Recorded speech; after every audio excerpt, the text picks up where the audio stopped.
The gunshot echoed through the Montana Valley, just as Hannah Kincaid realized she was completely and utterly alone in this world. Standing beside two fresh graves, she had dug herself with blistered hands and a broken heart. She had watched the fever take both her parents within 3 days of each other, their covered wagon still half loaded with everything they owned, their dream of reaching Oregon now buried in the hard earth alongside them. The year was 1876, and at 19 years old, Hannah had nothing but the clothes on her back, a lame horse that would not make it another 50 miles, and the crushing weight of absolute solitude pressing down on her chest until she could barely breathe. The gunshot had come from somewhere to the east, followed by shouting and the thunder of hooves. Hannah dropped to her knees behind the wagon, her heart hammering against her ribs. Raiders had been reported all through this territory, and she had no weapon, no protection, no way to defend herself if they came this direction. She pressed her dirt-streaked face against the weathered wood of the wagon wheel and tried to make herself invisible. The hoofbeats grew closer. Hannah squeezed her eyes shut and thought about her mother's last words, whispered through cracked lips. "Be strong, my girl. You have always been stronger than you knew." But Hannah did not feel strong now.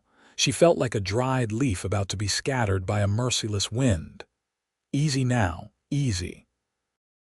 The voice was male, low and calm, speaking to a horse. "That is a good girl. We are all right.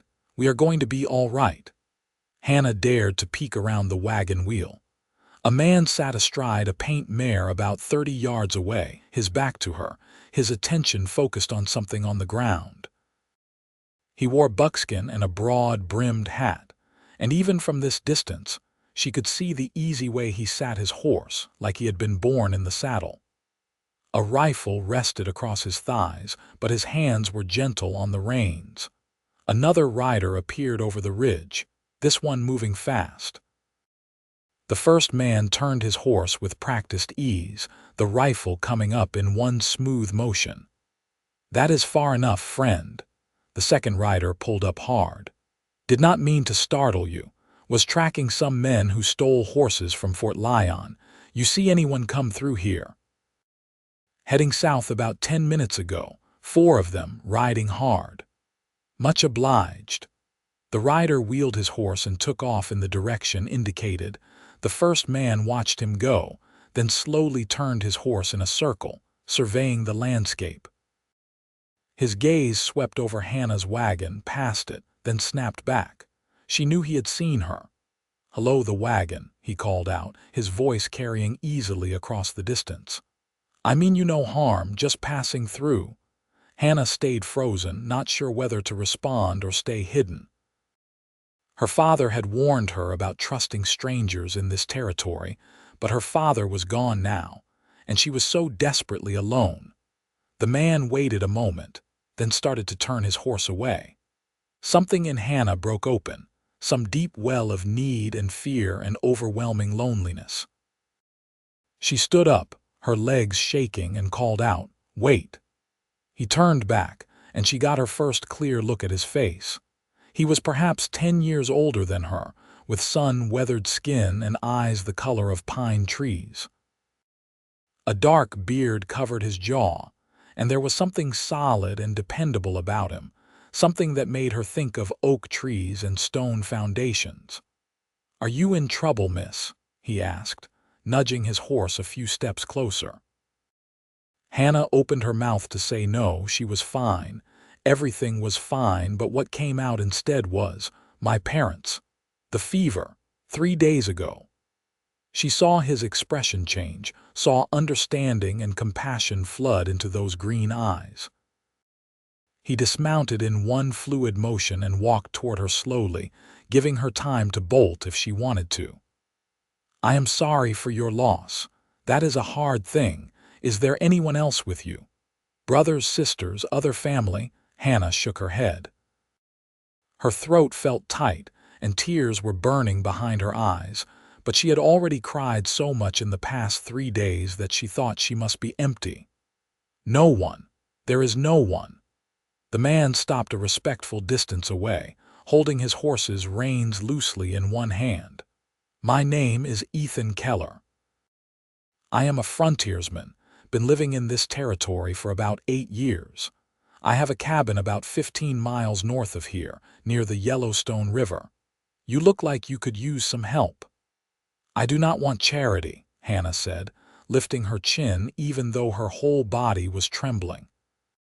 I can take care of myself. Ethan glanced at the graves, at the lame horse tied to the back of the wagon, at Hannah's blistered hands and exhausted face. But he did not contradict her. He just said, I am sure you can, but sometimes even strong people need a hand. No shame in that. Why would you help me?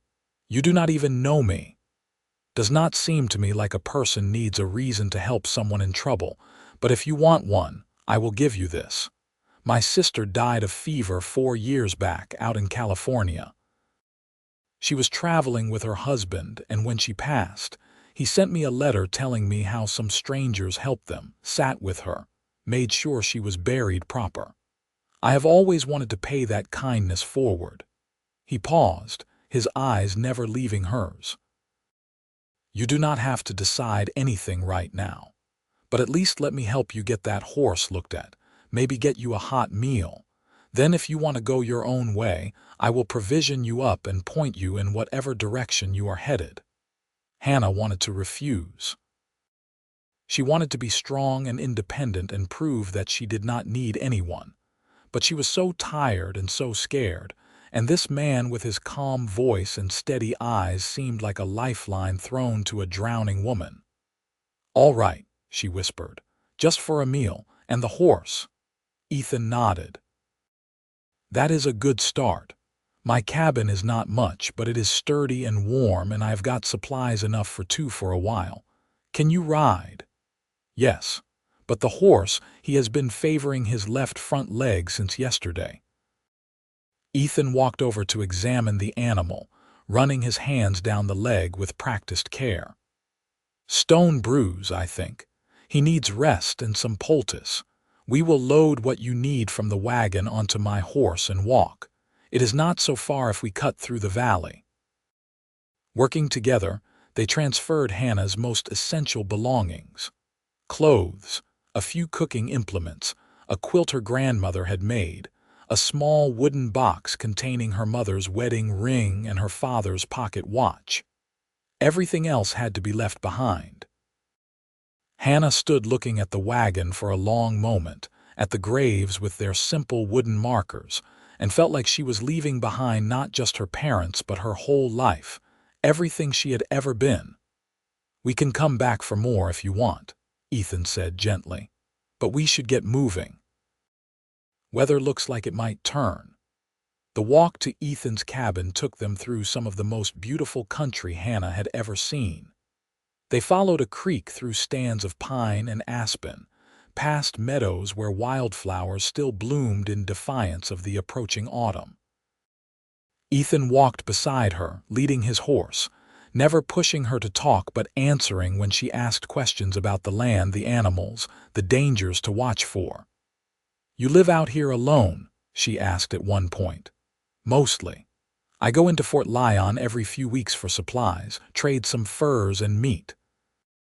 See a few friends, but yes, mostly alone. Does it get lonely? He was quiet for a moment. Sometimes. But there is a difference between being alone and being lonely. Out here I have got the mountains and the rivers, the elk and the eagles. It is a good life in its way. He glanced at her. Though I imagine it is different when you did not choose it. Hannah did not trust herself to respond to that. They walked on in silence. The cabin appeared as the sun was beginning to dip toward the western peaks. It was larger than Hannah had expected, built of solid logs with a stone chimney and real glass in the windows. A lean-to stable stood to one side, and there was a cleared area with a vegetable garden, now mostly harvested for the season. Smoke curled from the chimney, and Hannah realized Ethan must have banked the fire before leaving that morning. It is not fancy, Ethan said, but it keeps the weather out and the warmth in. To Hannah, who had been sleeping in a wagon for the past 2 months and under the stars before that, it looked like a palace. "It is wonderful," she said honestly. Ethan showed her inside. The main room served as kitchen and living space, with a large fireplace, a sturdy table, shelves stocked with supplies, and even a few books. A ladder led to a sleeping loft above, and there was a smaller room to the side that Ethan used for storage. "You can have the loft," Ethan said. "I will make up a bedroll down here by the fire. There is a creek about 50 yards that way for washing, and the privy is behind the stable. Not much for privacy, I am afraid, but I will try to give you what space I can." Hannah turned to face him, this stranger who had taken her in without question. "Why are you really doing this? And please do not tell me it is just about your sister. There has to be more." Ethan set down the pack he had been carrying and met her eyes. "You want the truth. I saw you standing by those graves, and I saw in your face what it looks like when someone has lost everything. I have been there myself in a different way, and I thought, if I rode on past and left you there alone, I would not be able to live with myself. Sometimes it is as simple as that. Sometimes you help someone because you can, and because it is the right thing, and because maybe somewhere along the line, someone helped you when you needed it most." "Did someone help you?" "Yes. An old Crow medicine man found me half frozen in a snowstorm my second winter out here. I had gotten turned around, lost my horse, figured I was going to die. He took me back to his village, fed me, gave me a place to stay until spring. Did not ask for anything in return. That is when I learned that the strongest people in this world are the ones who help others for no reason except that help is needed." Hannah felt something shift inside her chest, some small warming in the frozen wasteland of her grief. "Thank you," she said, and meant it with everything she had. "You are welcome," Ethan replied. "Now let me get a fire built up proper and some food cooking. You look like you have not had a decent meal in days." He was right about that. While Ethan worked at the fire and started a pot of stew with venison and vegetables from the root cellar, Hannah sat at the table and felt the tension slowly bleed out of her shoulders. The cabin was warm and solid around her. The smell of cooking food made her stomach wake up and remember what hunger felt like. And for the first time in days, she felt something that was not quite hope, but was at least the absence of absolute despair. They ate in comfortable silence, and afterward, Ethan showed her the supplies in the loft, gave her a clean shirt to sleep in, and promised to turn his back while she changed. Hannah climbed the ladder and found the loft snug and cozy, with a real mattress stuffed with pine needles and sweet grass, and blankets that smelled of cedar and wood smoke. She lay down and closed her eyes, and for the first time since her parents fell ill, she slept without nightmares. When Hannah woke, sunlight was streaming through the small window in the loft, and she could hear Ethan moving around below, the clink of dishes and the sound of the door opening and closing. She dressed quickly and climbed down the ladder to find breakfast laid out on the table, eggs, biscuits, and some kind of meat she did not recognize. "That is elk," Ethan said, noticing her looking at it. "Shot it 2 days ago. Fresh meat is one of the advantages of living out here." Hannah sat down and ate, realizing she was ravenous. Between bites, she asked, "What do you do all day? Out here by yourself, I mean." "Hunt, fish, trap, tend the garden in summer, cut wood for winter, repair things that need repairing. Every few weeks I take furs into Fort Lyon to trade. Sometimes I scout for the army or guide wagon trains through the passes. Never a shortage of work, just a question of which work needs doing most urgent." "Do you ever think about going back east, to civilization?" Ethan shook his head. "I came from St. Louis originally. Too many people, too much noise, Too many rules about what a man should be and how he should live. Out here I can breathe. Out here I answer to no one but myself and the land." He paused. "But it is not for everyone. Some folks need the crowds and the noise. Nothing wrong with that."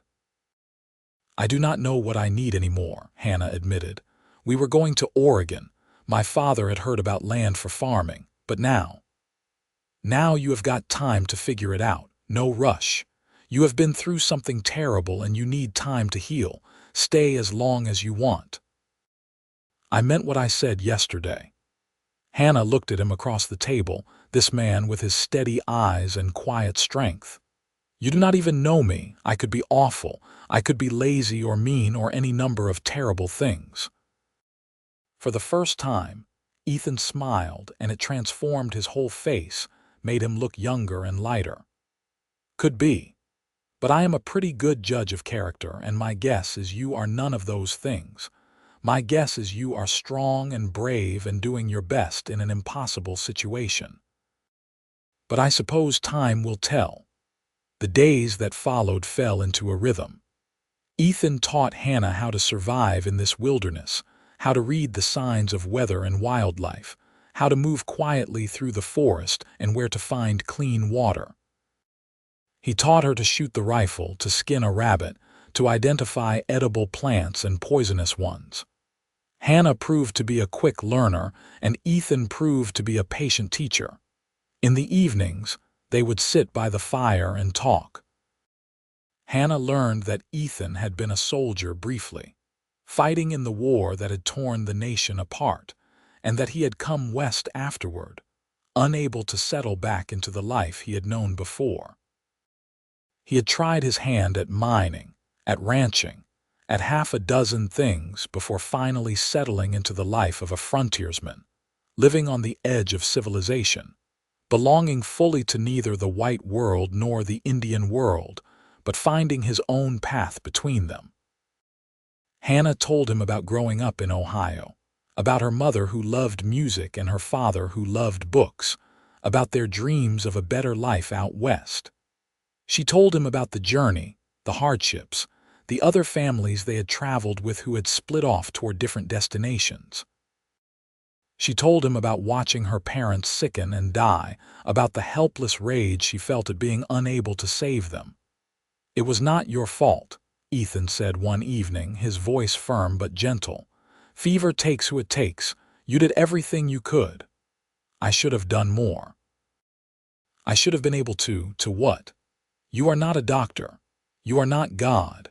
You were a daughter watching her parents die, and you stayed with them and you buried them proper, and that took more courage than most people have got. Do not dishonor that by blaming yourself for things beyond your control." Hannah felt tears on her cheeks, but they were different from the tears she had cried before. These were not tears of hopelessness, but of release, of finally letting herself feel the grief without the crushing weight of guilt. Ethan did not try to comfort her or tell her to stop crying. He just sat beside her, a solid presence, and let her cry until she was empty. As the weeks passed, Hannah began to notice things about Ethan. The way he always made sure she had enough food before serving himself. The way he never raised his voice or made her feel stupid when she made mistakes. The way he looked at the mountains in the morning like he was seeing them for the first time. The way his hands were gentle with animals and careful with tools. The way he smiled so rarely that when he did, it felt like a gift. She also began to notice the way her heart beat a little faster when he came back from hunting. The way she found excuses to stand close to him when he was teaching her something new. The way she had started to think of the cabin as home and of Ethan as something more than just the man who had rescued her. One morning in late October, Hannah woke to the sound of voices outside. She dressed quickly and climbed down from the loft to find Ethan at the door, talking to two Indian men. She recognized them as Crow, from the way they wore their hair and the designs on their clothing. Ethan turned as she approached. "Hannah, this is Running Wolf and his nephew, 2 Horses. They are friends of mine. Running Wolf is the medicine man I told you about, the one who saved my life. Running Wolf was elderly, his face a map of lines and weather, but his eyes were sharp and intelligent. Two Horses was younger, perhaps Ethan's age, tall and muscular. They both looked at Hannah with frank curiosity. "This is Hannah Kincaid," Ethan continued in English, though Hannah suspected he could speak Crow as well. "She is staying with me for a time." Running Wolf said something in his own language, and Ethan replied. The old man nodded thoughtfully, then spoke again. Ethan's ears turned slightly red, and Two Horses grinned. "What did he say?" Hannah asked. Ethan cleared his throat. "He says you have kind eyes and a strong spirit, and that I should make sure to feed you better because you are too thin." Hannah suspected that was not quite everything the medicine man had said, but she let it pass. "Tell him thank you, and that I am honored to meet the man who saved your life." The visitors stayed for several hours, sharing news from their village and from Fort Lyon. There had been some trouble with horse thieves, the same ones Ethan had heard about weeks ago. A new family had arrived at the fort from back east, looking to start a ranch. Winter was going to come early and hard this year, the animals all said so. When Running Wolf and Two Horses finally left, the medicine man spoke to Ethan privately for a few moments, his hand on the younger man's shoulder.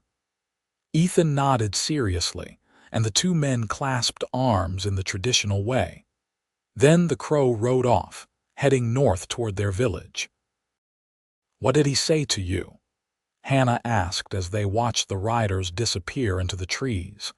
"He said that sometimes the things we lose make room for the things we need to find, and that I should not let fear keep me from living."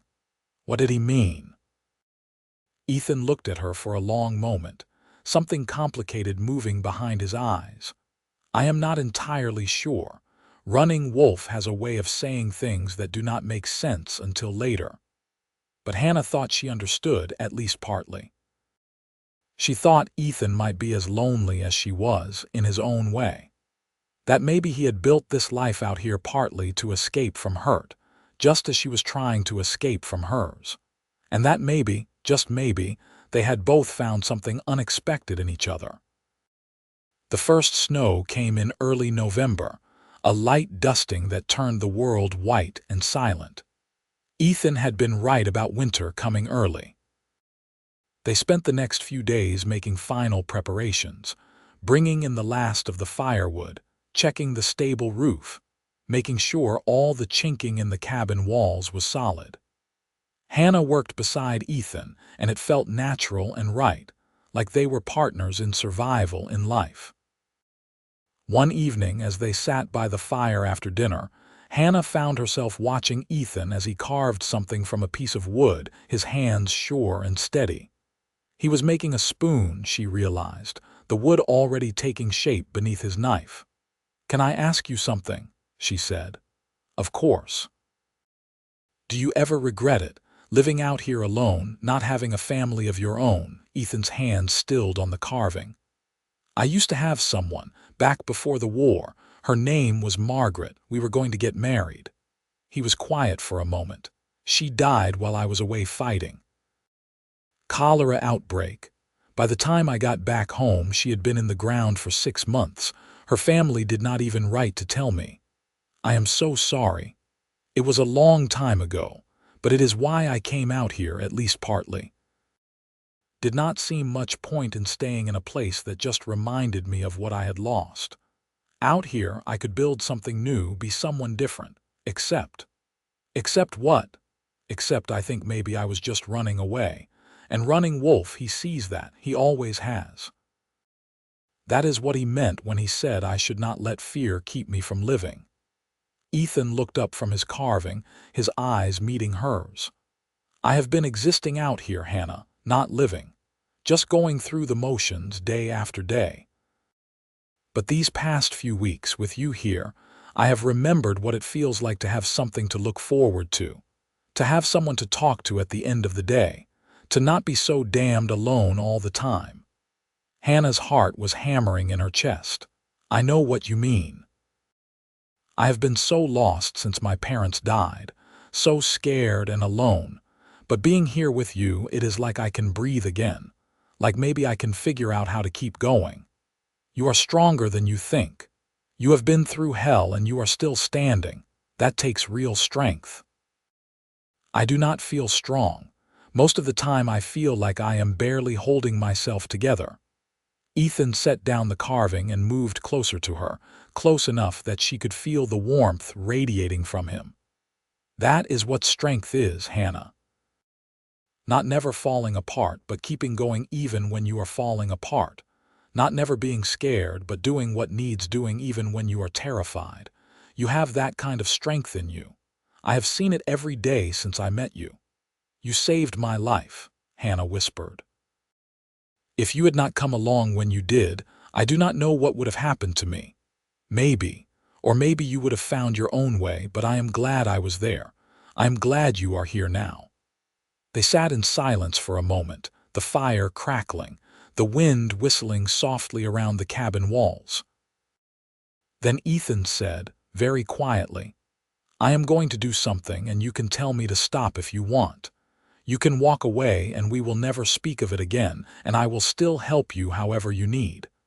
But I have to do this, or I will regret it for the rest of my life. Before Hannah could ask what he meant, Ethan leaned forward and kissed her. His lips were warm and gentle, asking a question rather than demanding an answer. For a heartbeat, Hannah was too surprised to react. Then she leaned into the kiss, her hand coming up to rest against his bearded cheek, her whole body flooding with warmth and want and a feeling of rightness so profound. It almost scared her. When they finally pulled apart, both breathing hard, Ethan searched her face. Was that all right? I am sorry if I do not apologize, Hannah said. That was more than all right. That was perfect. I care about you, Hannah, more than I have cared about anyone in a very long time. I know it is fast. I know we have not known each other long, but I care about you too. So much it terrifies me. I thought I had lost everything, Ethan. I thought there was nothing left for me in this world. But then you found me, and you gave me a reason to keep going. You gave me hope. Ethan pulled her close, and Hannah rested her head against his chest, hearing the steady thump of his heart. You are not alone anymore, he said into her hair. You understand that, right? Whatever happens, wherever you decide to go, you are not alone. Hannah closed her eyes, feeling safe for the first time since she could remember. I do not want to go anywhere. I want to stay here with you if you will have me. There is nothing I want more. They sat wrapped in each other's arms as the fire burned low, and outside the snow began to fall in earnest, covering the world in white, making everything clean and new. The winter that followed was the happiest of Hannah's life. Snowed in with Ethan in the warm cabin, she discovered what it meant to truly know another person, to share not just space but lives. They cooked together, read together from Ethan's small collection of books, talked long into the nights about everything and nothing. They made love for the first time in December, a slow and tender joining that left Hannah feeling cherished and whole in ways she had not known were possible. Ethan was patient and careful with her, always making sure she felt safe, always checking that she wanted what he wanted. Hannah had been afraid, having never been with a man before, but Ethan made it easy, made it feel natural and right. Afterward, lying in his arms in the loft, she had whispered, I love you. I know it is soon, I know we have not known each other long, but I love you. I love you too, Ethan had replied without hesitation. I think I started falling in love with you the moment I saw you standing by those graves, refusing to give up even though you had every reason to. You are the bravest, strongest woman I have ever known, Hannah Kincaid. As winter deepened, they made plans. In the spring, they would go into Fort Lyon and find a preacher. They would get married proper, and Hannah would take Ethan's name, and they would build a life together. Maybe they would stay in the cabin. Maybe they would move closer to the fort. Maybe they would go somewhere else entirely. It did not matter as long as they were together. One night in January, as they lay tangled together beneath the quilts, Hannah said, "I have been thinking about what you said that first day, about how I do not have to decide anything right away, but I have decided. I want to stay here with you. I want to build a life in this place. I want to have children someday and grandchildren and grow old watching the mountains change with the seasons. I want everything with you, Ethan." Ethan kissed her forehead, her cheeks, her lips. "Then that is what we will do. We will build that life together. I promise you, Hannah, I will spend every day for the rest of my life making sure you never regret choosing me. I could never regret it. You saved me in every way a person can be saved. You saved me too. I was just too stubborn to realize I needed saving." In February, Running Wolf and 2 horses came to visit again, bringing fresh meat and news from the outside world. The medicine man took one look at Hannah and Ethan together and smiled broadly, saying something in Crow that made Ethan laugh. "What did he say?" Hannah asked, though she was smiling too. "He said he knew the first time he saw us that we were meant to be together. He said the spirits told him so. I think the spirits might be right." Running Wolf spoke again, and this time his tone was more serious. Ethan listened carefully, then nodded. "He says he would be honored to perform a marriage ceremony for us, in addition to whatever the white preacher does. In his tradition, a marriage is not just between 2 people but between 2 spirits, and it should be blessed by the medicine man as well as by the God the white men worship." Hannah felt tears prick her eyes. "Tell him yes. Tell him I would be honored." So on a clear, cold day in late February, with the sun shining off the snow and the mountains standing witness, Running Wolf performed a Crow marriage ceremony for Hannah and Ethan. 2 horses and his wife, who had come along for the occasion, served as witnesses. The ceremony was beautiful, full of symbolism Hannah did not fully understand but felt deeply nonetheless. Running Wolf spoke of 2 spirits becoming one, of the sacred bond between husband and wife, of the blessings of the earth and sky. When it was over, Running Wolf placed his hands on both their heads and said something that Ethan translated as, "May your days be long, your children many, and your love as enduring as the mountains." "Thank you," Hannah said, meaning it with everything she had. "Thank you for blessing us." The old medicine man smiled. "You do not need my blessing. The spirits already favor you, but I am happy to add my words to theirs." After Running Wolf and his family left, Hannah and Ethan spent the rest of the day celebrating in their own way, making love, talking about the future, being together. That night, lying in Ethan's arms, Hannah thought about how far she had come from that terrible day when she had stood beside her parents' graves, thinking she was utterly alone. "What are you thinking about?" Ethan asked, running his fingers through her hair. "About how lost I was when you found me, about how I thought I had no one, nothing. I felt so empty inside, like there was nothing left of me that mattered." Ethan pulled her closer. "I remember when I asked if you had family and you shook your head and there was such pain in your eyes. It broke my heart." Hannah turned to look at him, her hand resting over his heart.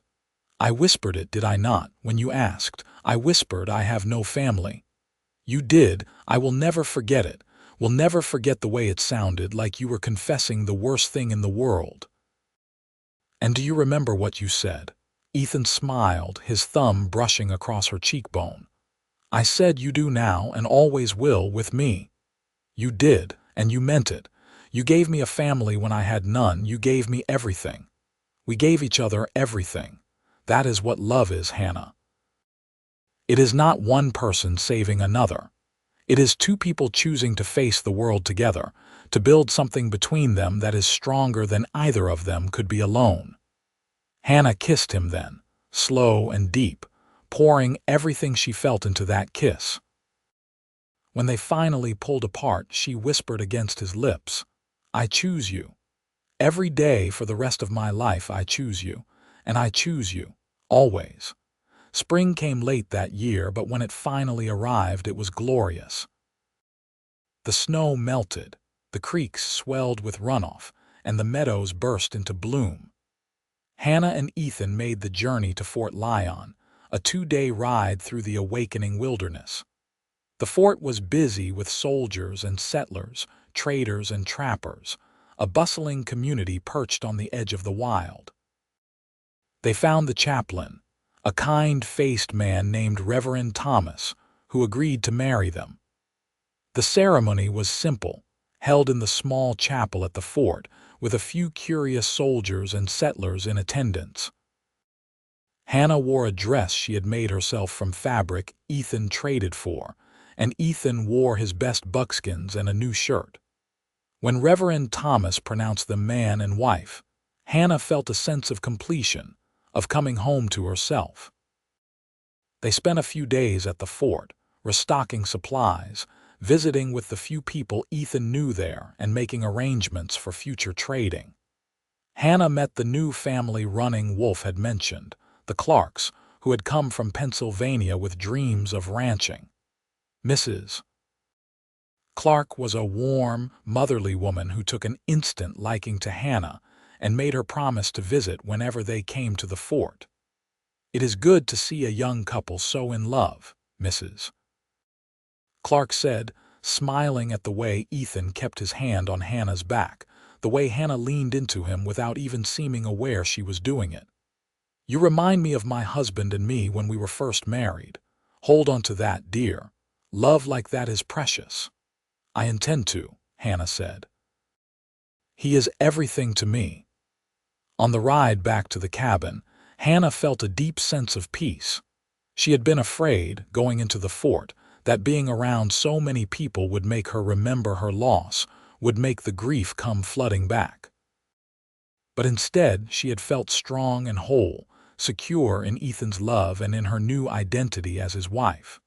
She was Hannah Keller now, and she belonged to this place, to this life, to this man. As they rode through the familiar forest, Ethan suddenly pulled his horse to a stop. "Hold on a moment." "What is it?"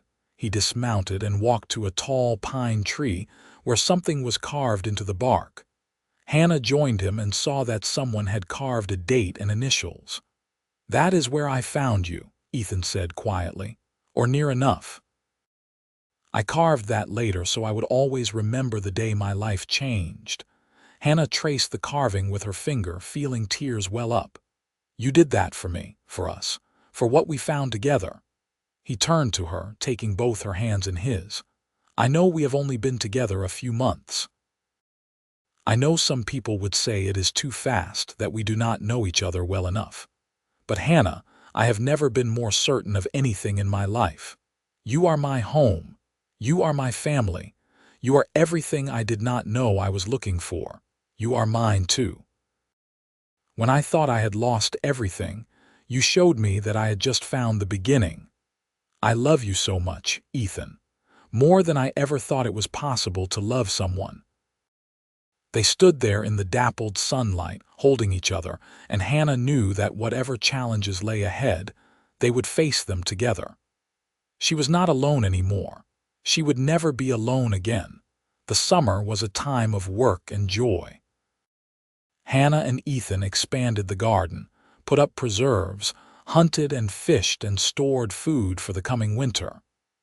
They made improvements to the cabin, adding a covered porch and enlarging the stable. Hannah proved to have a talent for working with leather, and she began making shirts and pouches that Ethan could trade at the fort.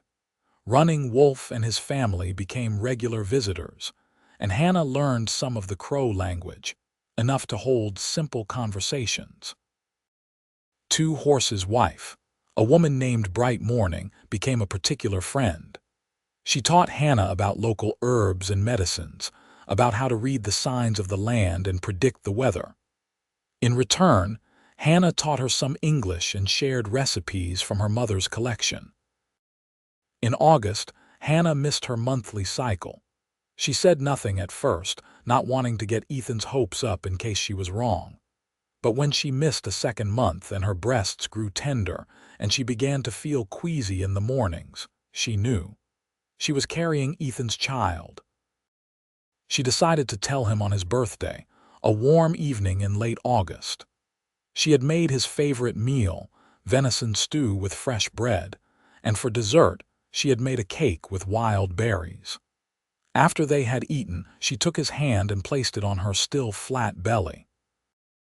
"I have a gift for you," she said, watching his face. He looked confused at first, then understanding dawned. "Hannah, are you saying, I am with child? We are going to have a baby?" Ethan let out a whoop of joy that probably scared every animal within a mile. He picked Hannah up and spun her around, then immediately set her down gently, looking worried. "I am sorry. I should not have done that. Are you all right? Is the baby all right?" Hannah laughed, her heart so full she thought it might burst. "We are fine, both of us. But we are going to have to be careful. The baby will come in late winter or early spring, I think." "A baby," Ethan said wonderingly. "Our baby. Hannah, you have made me the happiest man alive. You already were the happiest man alive. Now you are just going to be even happier." "Is that even possible?" "I think we are about to find out." The months of Hannah's pregnancy were some of the sweetest of their marriage. Ethan was attentive and careful, always making sure she had enough to eat, that she was not working too hard, that she was comfortable and happy. He talked to the baby every night, his hand on Hannah's growing belly, telling their child about the mountains and the rivers, about the life they would have together. Hannah felt beautiful and powerful, her body doing this miraculous thing, creating new life. She had moments of fear, remembering that her own mother had died before seeing her grandchildren. But Ethan was always there to reassure her, to hold her, to remind her that she was strong and capable, and that he would be right beside her through every moment. In December, they made a trip to Fort Lyon to stock up on supplies before the heavy snows came. Mrs. Clark was overjoyed to hear about the baby and gave Hannah a stack of baby clothes her own children had outgrown. "You come stay with us when your time comes," she insisted. A woman should have other women around her for her first baby. But Hannah shook her head. "I want to have the baby at the cabin. That is our home. That is where our child should be born. Then at least let me send my oldest daughter, Sarah, to help. She has attended several births and knows what to do." They compromised on that. Sarah, a capable young woman of 22, would come to the cabin in late February and stay until the baby was born. In the meantime, Ethan arranged for Running Wolf's sister, a woman experienced in birthing babies, to come as well. Hannah would have all the help she needed. The baby came on a snowy night in early March. Hannah had been feeling strange all day, an ache in her lower back and a restless energy that kept her moving around the cabin. By evening, the pains had become regular, and Ethan sent for Running Wolf's sister, a woman named Walks Quietly. Sarah Clark was already there, having arrived 2 weeks earlier, and between her and Walks Quietly, Hannah felt confident and safe. Ethan stayed close, holding her hand, wiping her forehead, whispering encouragement when the pains grew intense. Hannah had never experienced anything so difficult or so profound. For hours, she labored, her body opening to bring forth new life, and Ethan was right there with her, his strength lending her strength. Finally, as the sun was beginning to rise, Hannah gave one last push, and the baby slipped into Walks Quietly's waiting hands. A moment later, a strong, healthy cry filled the cabin. "A boy," Walks Quietly announced, smiling broadly. "A beautiful, strong boy." Sarah quickly cleaned the baby and wrapped him in soft blankets, then placed him in Hannah's arms. Hannah looked down at her son, at his tiny, perfect face, his dark hair, his eyes that were trying to open and see the world. She felt such a rush of love that she started to cry. "He is perfect," she whispered. "Ethan, look at him. Look at our son." Ethan, who also had tears streaming down his face, gathered them both into his arms. "He is perfect. You are perfect. I cannot believe he is real. I cannot believe we made him." "What should we name him?" Hannah asked. They had discussed names, of course, but had not settled on anything definite. Now, looking at the baby, Ethan said, "What about Samuel, after my father? He was a good man, and I would like our son to carry his name." "Samuel Keller," Hannah said, testing it out. "I love it." "Welcome to the world, Samuel." Sarah and Walks quietly stayed for another week, making sure Hannah recovered well and that the baby was thriving. Samuel proved to be a good baby, nursing well and sleeping in stretches long enough for Hannah to rest. Ethan was besotted, holding his son every chance he got, talking to him, singing to him, just staring at him with wonder. When their helpers finally left, Hannah and Ethan found themselves alone with their son, figuring out how to be parents together. It was exhausting and wonderful and terrifying and perfect, all at the same time. Some nights, Hannah was so tired she could barely stand, but then Samuel would look at her with his serious dark eyes, or Ethan would catch her in a kiss while she was nursing the baby, and she would remember how blessed she was. Spring turned to summer, and Samuel grew. He was a happy baby, quick to smile, curious about everything. Ethan made him a cradle that rocked gently, and Hannah sewed him more clothes as he outgrew the ones Mrs. Clark had given them. Running Wolf came to visit and performed a blessing ceremony for the baby, giving him a crow name that meant little warrior. One evening, when Samuel was about 4 months old and sleeping peacefully in his cradle, Hannah and Ethan sat on the porch watching the sun set over the mountains. Hannah was leaning against Ethan, his arm around her shoulders, both of them too content for words. Finally, Ethan said, "Do you ever think about that day I found you? About how different our lives would be if I had ridden past instead of stopping?" "Sometimes," Hannah admitted. "It scares me to think about. Where would I be now? What would have happened to me?" "You would have found your way. You are too strong not to, maybe. But I am glad I did not have to. I am glad you stopped. I am glad you asked if I had family, and I am glad you told me I did. I meant it, you know. From that very first moment I felt something, like I recognized you somehow, even though we had never met. Like I had been waiting for you without knowing it." Hannah turned to look at him, her hand coming up to cup his bearded cheek. "I felt it too. Even in the middle of all that grief and fear, there was something about you that made me feel safe. That made me feel like maybe I could survive after all. You did more than survive. You thrived. Look at what we have built together, Hannah. A home, a family, a life. You did that. We did that." "We did," Hannah agreed. "And we are going to keep doing it. We are going to watch Samuel grow up in this beautiful place. We are going to have more children if we are blessed. We are going to grow old together, you and me, and tell our grandchildren stories about how we met." "What will you tell them?" "That their grandfather found their grandmother standing beside 2 fresh graves, looking lost and scared." "No," Hannah said softly.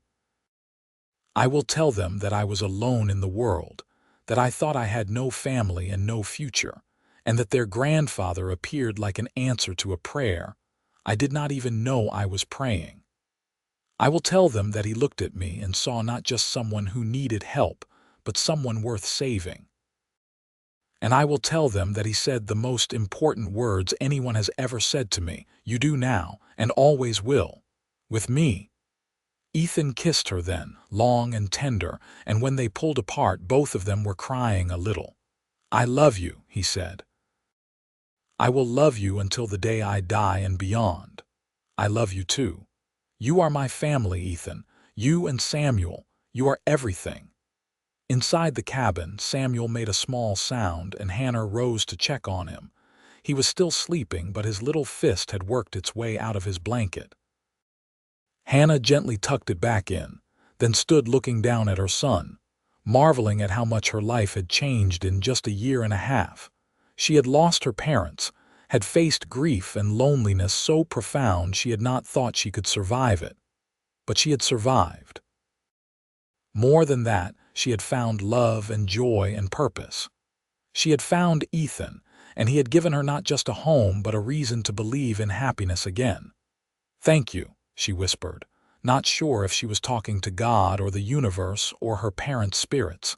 "Thank you for leading me to him. Thank you for not letting me give up." The years that followed were full and rich.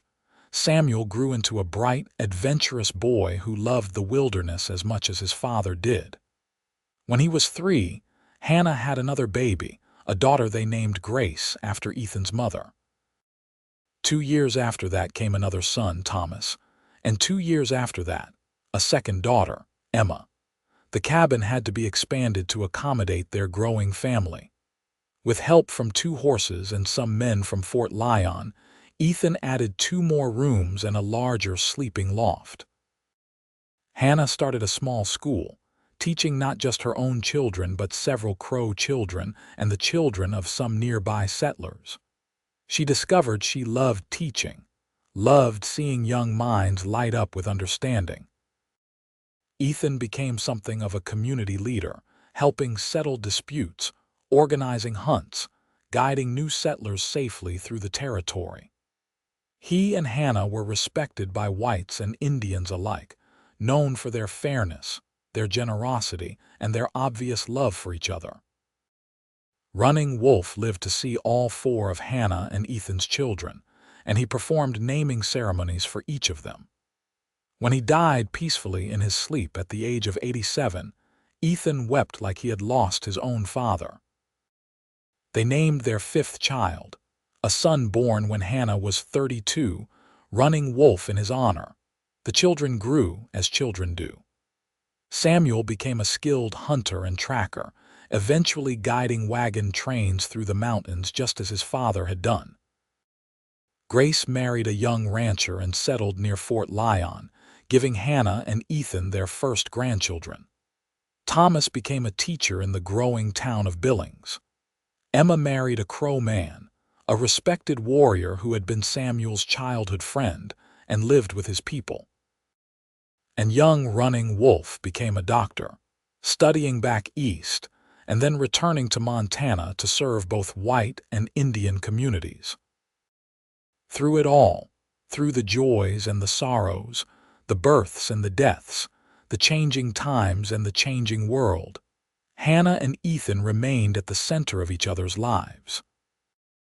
They still sat on the porch in the evenings, still talked long into the night, still looked at each other with the same love and wonder they had felt at the beginning.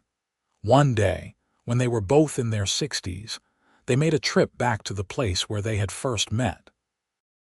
The graves of Hannah's parents were still there, the wooden markers weathered but standing. Hannah had visited regularly over the years, keeping the sites clear of brush, saying the prayers her mother had taught her. "You ever regret it?" Ethan asked as they stood together, his arm around her waist. "Coming west, losing your parents, all the hardship." Hannah leaned into him, this man who had been her rock, her love, her partner for more than 40 years. "How can I regret something that led me to you?" "Yes, I wish my parents had lived to see what I built, to know their grandchildren. I wish they could have known you, but I do not regret the journey. Every step, every hardship, every moment of pain and fear, it all led me here. To you, to our children, to the life we have built. So no, I do not regret it. I would walk through fire to have what we have." "So would I," Ethan said. "So would I." They stood there for a while longer, honoring the past, grateful for the present, looking forward to whatever time they had left together. Then they turned and walked back to their horses, back toward the cabin that had been their home for so many years, back to the life they had chosen and built and cherished. That night, lying in bed in the familiar loft, Hannah said, Do you remember what I said that first day? When you asked if I had family?" Ethan pulled her close, her white hair mixing with his, their weathered faces close together in the darkness. "Of course. You whispered I have no family, and I said you do now, and always will, with me," Hannah finished. "You kept that promise, Ethan. For more than 40 years you kept that promise. You gave me a family, you gave me everything. We gave each other everything, and I would do it all again in a heartbeat." Hannah kissed him, still sweet after all these years. "So would I, my love, so would I." They fell asleep in each other's arms as they had thousands of nights before, and would for however many nights they had left. Outside, the Montana wind sang through the pines, the creek rushed over stones, and the mountains stood eternal. And inside the cabin, surrounded by the memories of a lifetime of love, Hannah and Ethan Keller slept peacefully, their family grown and thriving, their love as strong as the day they had first found each other in the wilderness. The sun rose the next morning on another beautiful day, and they rose with it, ready to face whatever came next together. Always together, because that was what family meant. That was what love meant. That was what they had promised each other all those years ago, and it was a promise they had kept, were keeping, and would keep until their very last breath. Hannah had found family when she thought she had none.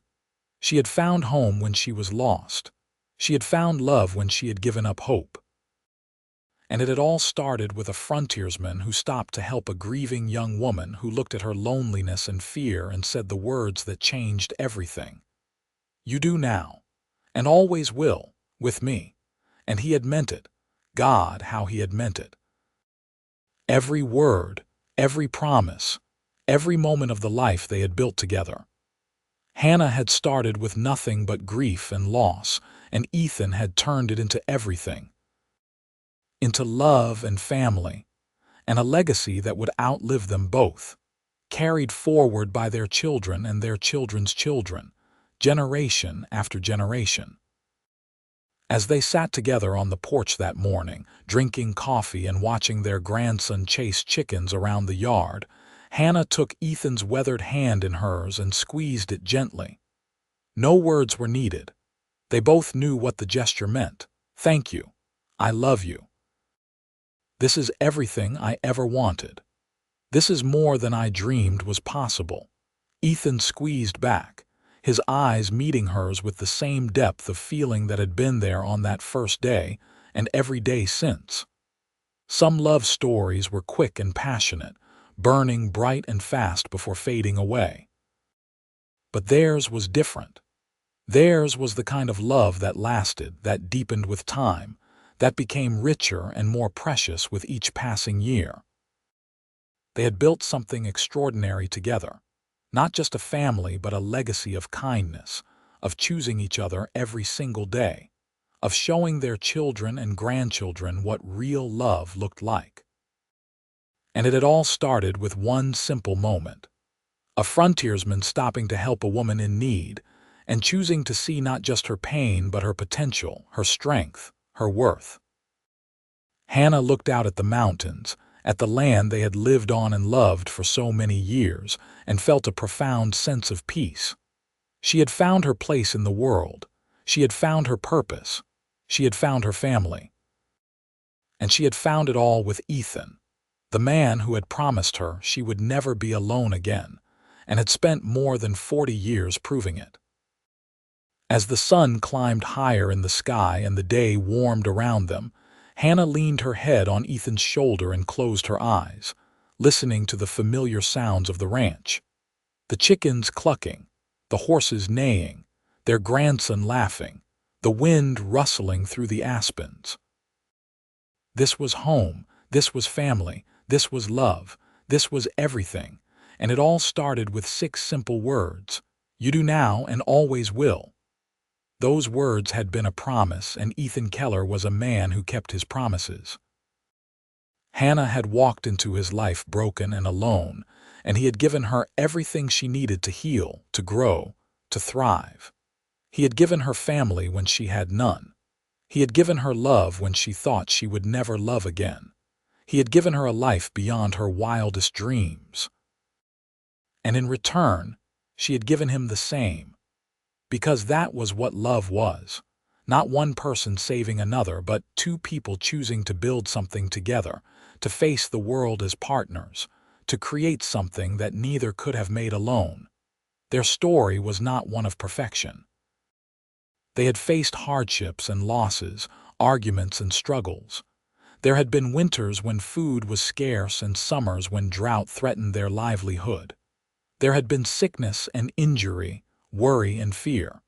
But through it all, they had had each other, and that had made all the difference. Now, in their twilight years, surrounded by the fruits of their love and labor, they could look back on their life together with no regrets, only gratitude. Gratitude for every moment, every challenge, every joy. Gratitude for the children they had raised and the grandchildren who carried their legacy forward. Gratitude for the love that had sustained them through everything. As the afternoon wore on, their daughter Grace arrived with her children, bringing fresh bread and news from town. Samuel and his wife stopped by with their newest grandchild, a baby girl with her grandmother's eyes. The cabin filled with noise and laughter, with the chaos and joy of a large, loving family. Hannah moved among them, kissing cheeks, admiring the baby, listening to stories, and feeling her heart swell with love.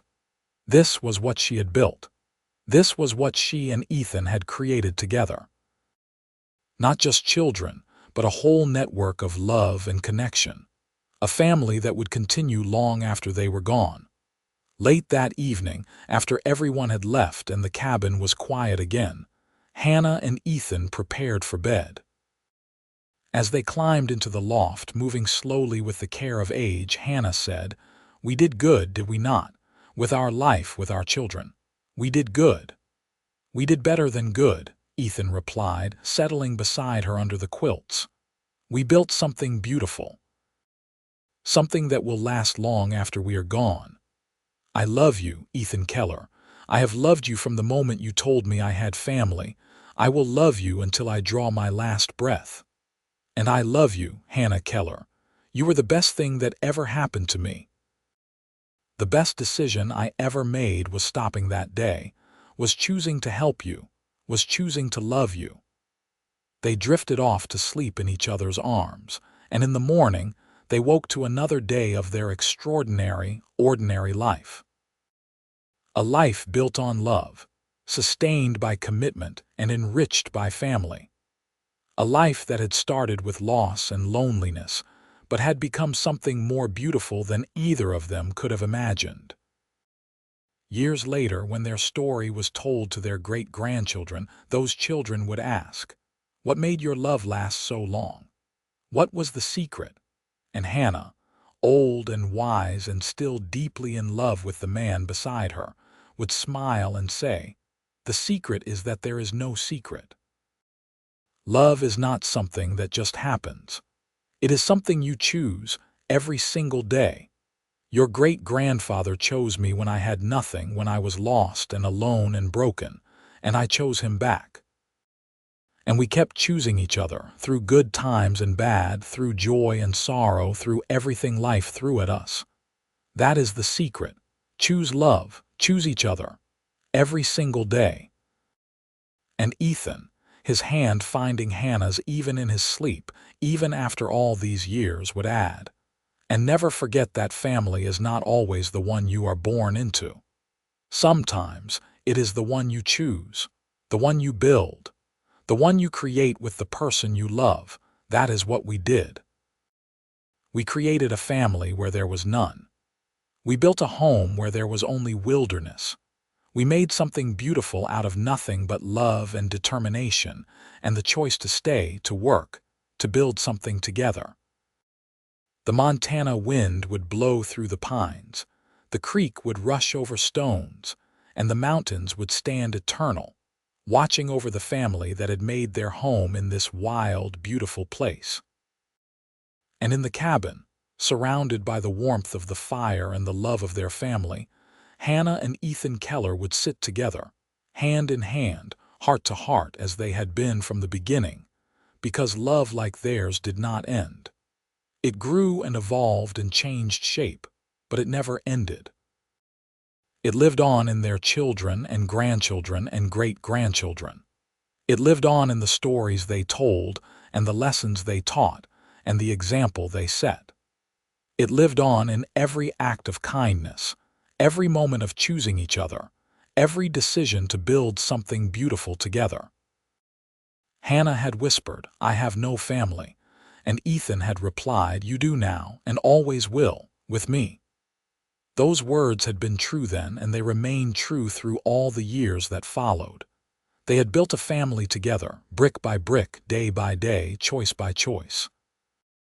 And that family had become their greatest legacy, their most beautiful creation, their lasting gift to the world. As the sun set on another day in Montana, painting the sky in shades of gold and pink and purple, Hannah and Ethan sat on their porch one last time, watching the world they had loved for so long. They were old now, their bodies worn by years of hard work and harder weather. But their love remained as strong as ever, as vital and real as the day they had first met. "No regrets?" Ethan asked, as he had asked so many times before. "Not a single one," Hannah replied, as she always did. "Not one single regret, only gratitude." They sat in comfortable silence as the stars began to appear, one by one, in the darkening sky.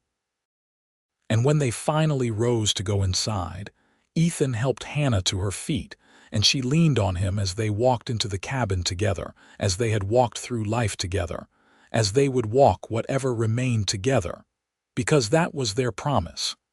That was their vow. That was their love. Always together, always family, always and forever until the very end and beyond. And in the morning, when the sun rose on a new day, they would rise with it, ready to face whatever came together. Because that was what they did. That was who they were. That was the life they had chosen and built and cherished, every single day, for all the days of their long and beautiful life together. Hannah had found family when she thought she had none. She had found home when she was lost. She had found love when she had given up hope. And it had all been because of one man, one moment, one choice to stop and help and love. That was the power of love. That was the magic of family. That was the beauty of choosing each other, of building something together, of never giving up on the promise of always. And as their story came to its natural end, many years later, when they passed from this world within days of each other, as if neither could bear to exist without the other, their children and grandchildren and great-grandchildren gathered to remember and celebrate the love that had started it all. They told the story of how Hannah and Ethan met, of the promises made and kept, of the family built from nothing but love and determination. They told of hardships overcome and joys celebrated, of a life lived fully and completely together. And they promised, each in their own way, to honor that legacy, to choose love, to build family, to never forget what their grandparents had taught them. That love is a choice, that family is what you make it, and that sometimes the greatest gifts in life come from the simplest acts of kindness.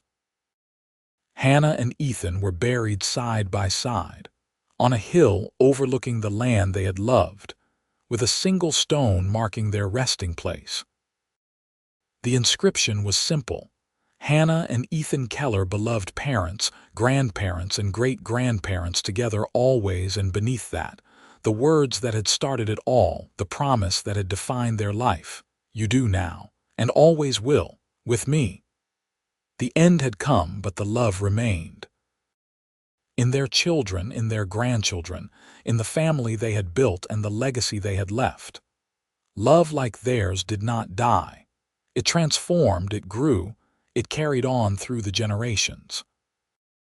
And somewhere in the Montana wilderness, The wind still sang through the pines, the creek still rushed over stones, and the mountains still stood eternal, watching over the land that Hannah and Ethan Keller had called home, and the love story that had made it all possible. A love story that started with loss and loneliness, but became something beautiful and lasting and true.